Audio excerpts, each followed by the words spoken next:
Hello folks, Lord Xenon here for the second of 4 episodes in which I do not have live commentary and had to record in post. This one I'm going to kind of intersperse a little bit of commentary as we go, because there's some more interesting things happen in this part than in the last part. The last part was mainly just running around and killing stuff. This part, on the other hand, we get a little bit of the meat of the story here. It begins with me going around doing another fate. Oh, look, I just stumbled into a fate, so I think I'm going to play it. And then I will go and actually finish up my first tier hunting log, get a bunch of experience for that, and eventually get up to level 10. Oh, but before I think I will let this commentary run long enough to explain a new ability I'm about to learn.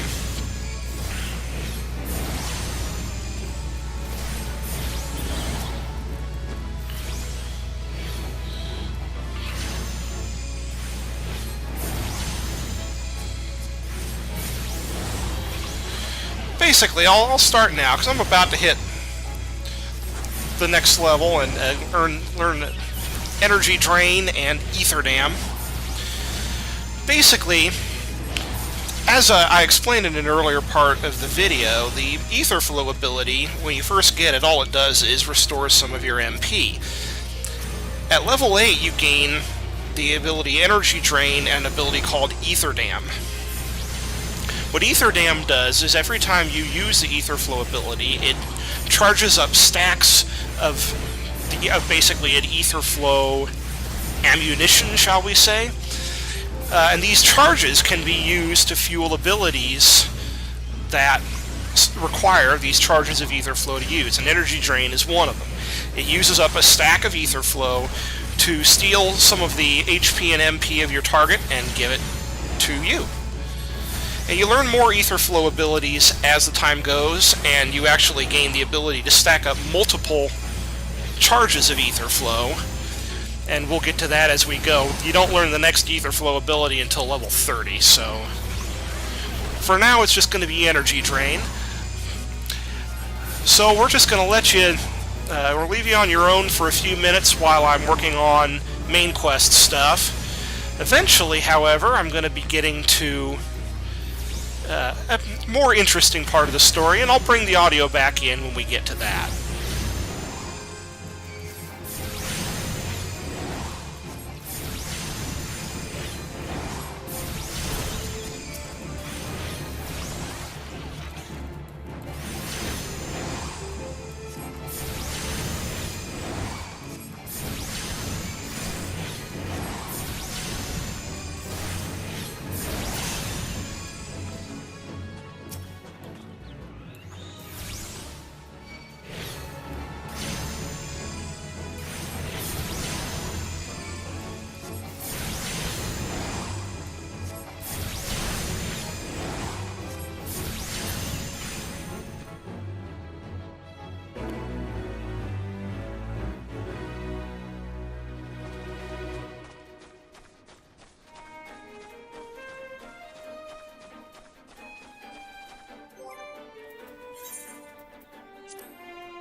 we're back with the commentary. That little glowing aurora-looking thing up on that area means that I'm about to enter an instance. An instance is basically a separate occurrence of the field where you can't interact with other players. Only the players that enter the instance together are able to interact with it. The dungeons that you'll be encountering later on are instances in which you run with 4 or 8 players. This is a solo instance, so only I can enter. Instances also are level synced, which means if you are higher than the maximum recommended level for the instance, your level will actually be temporarily reduced to the maximum level. In this case, it's going to sink down to 9. I'm at level 9 right now, so I will not actually sink. If I were sitting at like 10 or 11, my level would be temporarily taken down to level 9. Also keep in mind, if you are synced, your gear is synced as well, so you don't have to switch to lower level gear. Even if your gear requires you to have a higher level, your gear will level down with you. I am the waves that bear. I am the winds that guide. I am the evening stars. I am the morning sky. I am born of the sea, and there shall I die. Now I recall I paused here for a bit to point out the cool thing. One of the cool things about this game is the script that you see on the stone, and the script you'll see all over Eorzea. It's actually written in English. It's just that the script itself is altered so it's not obviously English. But if you look at it very closely, you can read the text you see there in the dialogue box on that stone behind Violet's head. It's pretty cool. So, as you see signs and whatnot in the various towns, you'll be able to read them if you know how. Thus reads the sailor's requiem, carved into yonder stone. There's my favorite character, whose name you're not going to learn for a while. But trust me, she's my favorite character. Such words well describe the manner in which the citizens of Lominsa live their lives. It is both a litany against misfortune for those out on the waves, and a prayer that the souls of those who perish on land might find their way back to the sea. Ah, you are the adventurer I've seen around Summerford Farms. I thought myself on the trail of the kidnappers, but it would seem I have missed my mark. Or perhaps not.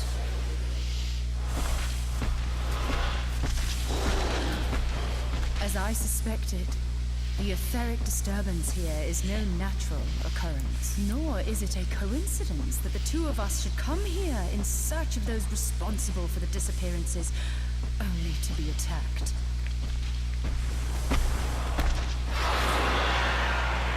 But who stands to benefit from the keeping of this secret? Oh, such thoughts must wait. Let us attend to the task at hand, unpleasant though it be.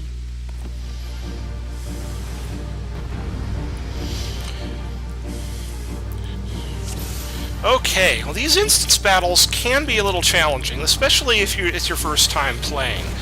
I recall some of these instances giving me a little bit of difficulty my first time around. Of course, I'm a much better player now than I was back then, so this isn't going to give me much trouble this time around. As you can see, this enemy really isn't taking much damage. This is really almost we'd consider a boss monster. Our cultured conjurer friend is probably doing a lot more damage to the enemy than I am. You'll note that she has a level question mark. We don't get to know what level she's at, but it's probably considerably higher than 9. So we're going to let her take care of the frenzied mossback, and we're going to take care of these ads that pop in. Ads is an MMO term that means additional enemies. Not the main focus like the boss, but the little minions that show up and wreak havoc on your existence.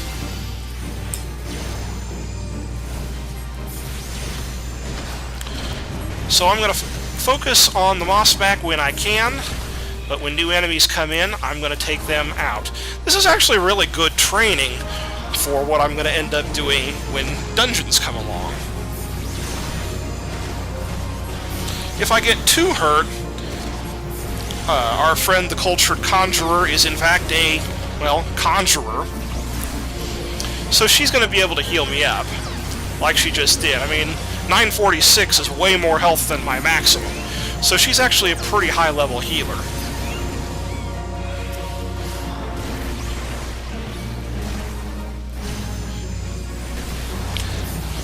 And at this point, I think all the ads have been taken care of, so it's just shaving off the last 20% of his health.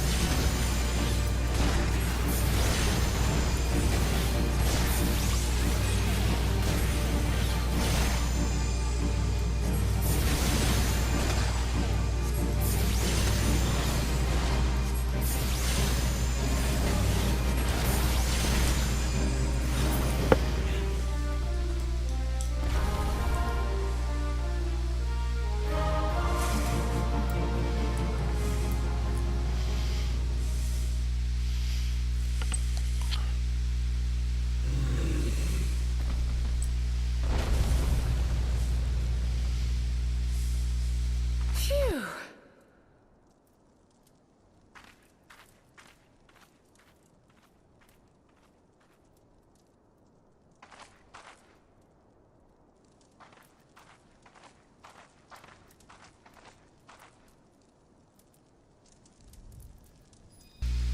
Hey, look, it's a rock. It's a floating blue glowing rock.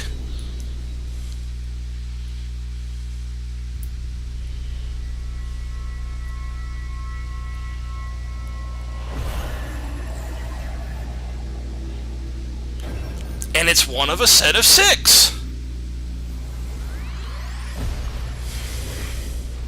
Did we just jump into Ocarina of Time?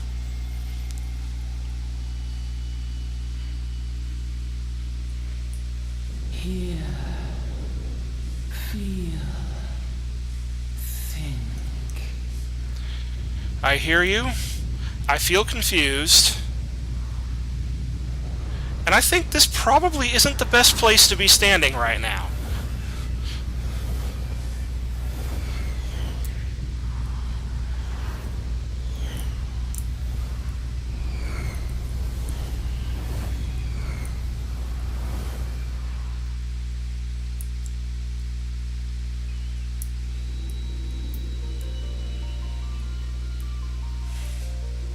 Crystal bearer.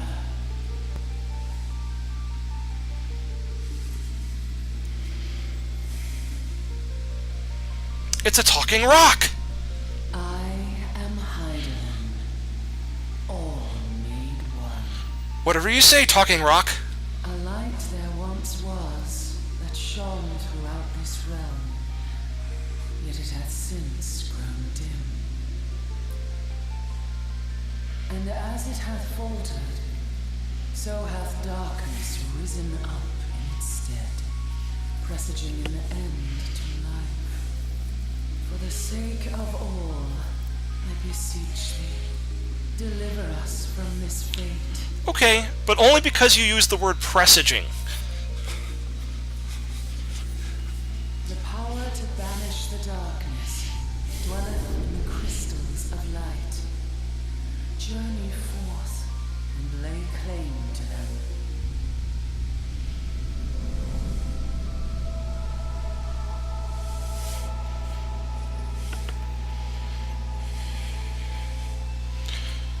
Okay, gathering the crystals. Where have I heard that before? Oh, like almost every Final Fantasy game. By thy deeds shall the crystals reveal themselves to thee. Well, to be fair, not all the Final Fantasy games. For the light liveth in thy heart. But a lot of the early Final Fantasy games had you collecting crystals.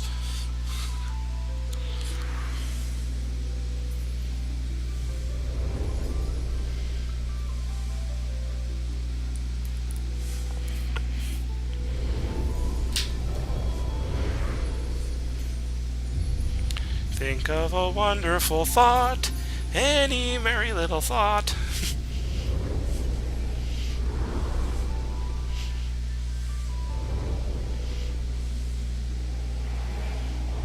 Go now, my child, and shine thy light on all creation.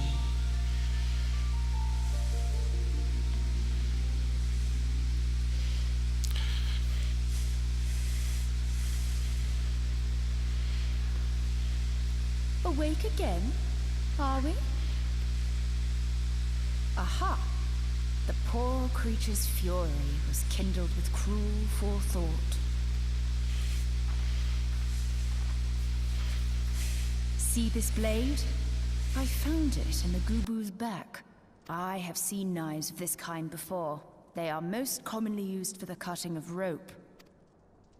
It would appear our culprits are seafaring men of some persuasion, piratical being the most probable. In any event, you seem much recovered from your sudden affliction. I confess, I was rather taken aback when you collapsed at the very moment of our victory. Mayhap a surfeit of ether? I beg your pardon. A towering crystal.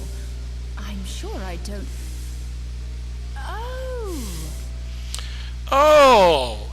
She knows everything about this, of course, but it's going to be a long time before she tells you. This has been a day of unexpected revelations. I must continue my investigation. And leave you completely lost and confused. In the meantime, I suggest you deliver this knife to your patron, along with a warning concerning the pirate's probable involvement in this murky business.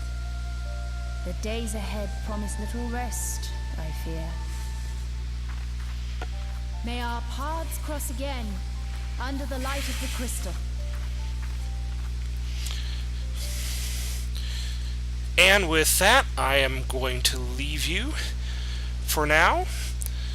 This little piecemeal voice editing is working okay for these few tracks. I may even do this more often in the future. But until next time, this is Lord Xenon signing off for Violet Willow. Have a wonderful day.